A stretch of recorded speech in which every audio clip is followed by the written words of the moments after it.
Don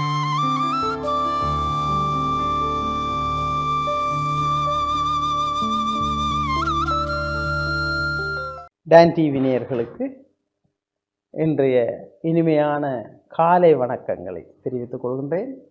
சுத்தம் சுகம் தரும். மழை காலம் ஆரம்பித்து விட்டது.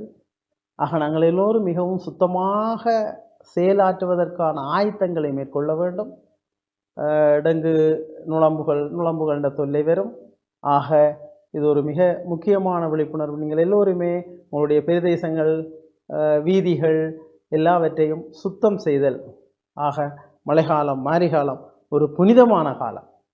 அப்போ இந்த நேரத்தில் எங்களுடைய யாழ்ப்பாண நகரம், அழகான நகரம், இன்னும் 10 வருடத்தில் எப்படி இருக்கும்?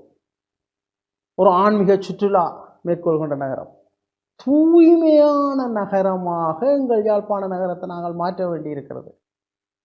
அதில் மிக முக்கியமானது யாழ்ப்பாணத்தின் இதயம், யாழ்ப்பாண வைத்தியசாலையை சுற்றியுள்ள அந்த நீர் தேங்குகின்ற, அதாவது அங்கிருந்து கழிவு நீர்கள் அகற்றுகின்ற அகழி, அதுபோல் கடலுடன் சேர்கிறது. இது பிரிட்டிஷ்காரர் செய்த அகழி. அதுக்கு பிறகு எந்த ஒரு மாற்றமும் செய்யவில்லை. ஆக பெரும்பாலான நாட்களில், குறிப்பிட்ட நாட்களில் கடுமையான துர்நாற்றம் வீசுகிறது.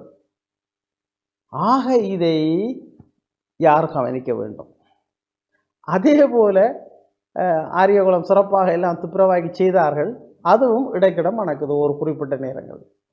அதே போல நகரத்தில் தண்ணி சேகரித்து இருக்கின்ற பிரதேசங்களில் ஒரு மனம் கொண்டு வருகிறது.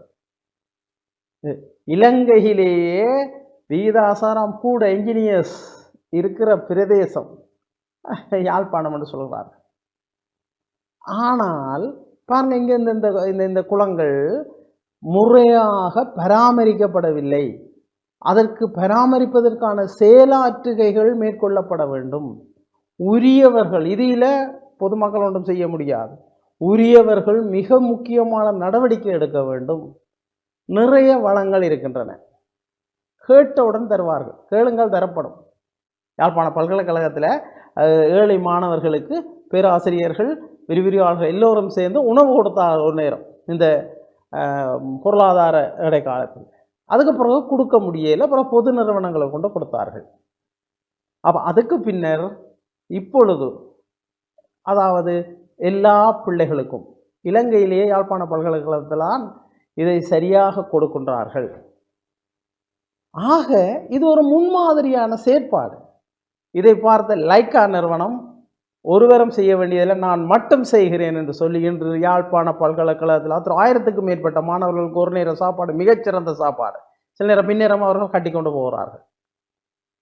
இது ஒரு புரட்சிகரமான செயற்பாடு. இதே போல இப்போ உடனடியாக நாங்கள் எங்களுடைய வைத்தியசாலையை சுற்றி இருக்கின்ற அந்த அது பிரிட்டிஷ் காலத்து சிஸ்டம், அதை மாற்ற வேண்டும், உடனடியாக மாற்ற வேண்டி இருக்கின்றது. இப்போ நீங்கள் உதாரணத்துக்கு போய் பார்க்கலாம். அதே போல் யாழ்ப்பாண பல்கலைக்கழகத்தில் முகாமைத்துவ பீடம் இருக்கிறது கோண்டாவிலே. அங்கே அவ்வளவு கழிவு நீரும் மலக்கழிவு எல்லாம் சிஸ்டம் அப்ரோச் சுத்தமாக்கி சுத்தமான மிக நல்ல நீராக வெளியேற்றப்படுகிறது. அதை குடிக்கலாம், குடிக்கிறையில் வேறு எதுக்கு பயன்படுத்துகிறார்கள். அவ்வளவு மலக்கழிவுகளும் உரமாக ஆட்டோமேட்டிக் சிஸ்டம், பிளான்டிங் சிஸ்டம் உண்டு. இதை உடனடியாக நாங்கள் கொண்டு வர வேண்டும். ஏனைய நகரங்களில் எல்லாம் அவ்வாறு கொண்டு வந்தாச்சு. ஆக ஒரு மிகவும் அபிவிருத்தி. பாருங்க, இப்போ 2 பிள்ளைனோட துவங்கிட்டு கப்பலில் உல்லாச பிரயாணிகள் வர துவங்குகிறார்கள். வெளிநாட்டிலிருந்து பலர் வருகிறார்கள். ஆக இதை சரியாக பயன்படுத்த வேண்டும். அப்போ இந்த மனத்து கொண்டு இருந்தால் வர மாட்டாங்க. அப்போ இந்த தூய்மைப்படுத்துதல் மிக அவசிய விழிப்புணர்வாக. இது அந்த பிரதேசம், அந்த வைத்தியசாலை நிர்வாகம் மட்டும் இல்லை, நாங்கள் குற்றம் சாட்டவில்லை. எல்லோரும் நாங்கள் மாநகர சபை இந்த இணைப்பாக்கங்கள் வேணும். பல்கலைக்கழகத்தோட கேட்டு கதைக்கலாம், நிபுணர்களோட காய்க்கலாம். வெளிநாட்டில் எங்களுடைய நிபுணர் இருக்கிறார்கள், அரிய சந்தர்ப்பம், அள்ளி தருவார்கள் காசு நீங்கள் சரியா செய்தால். ஆகவே இது ஒரு பிரதேசம் அபிவிருத்தி அடைய வேண்டும் என்றால் அது தூய்மையாக இருக்க வேண்டும். நான் சிங்கப்பூர் போயிருந்தேன், நான் 2-3 தடவை சொல்லியிருப்பேன். நிதியில் ஒரு நாள் 2000 லோரிகள் க்ளீனாக இருக்க நகரம், ஒரு நாள் காலமாக அப்படியே க்ளீன் ஆகிடும்.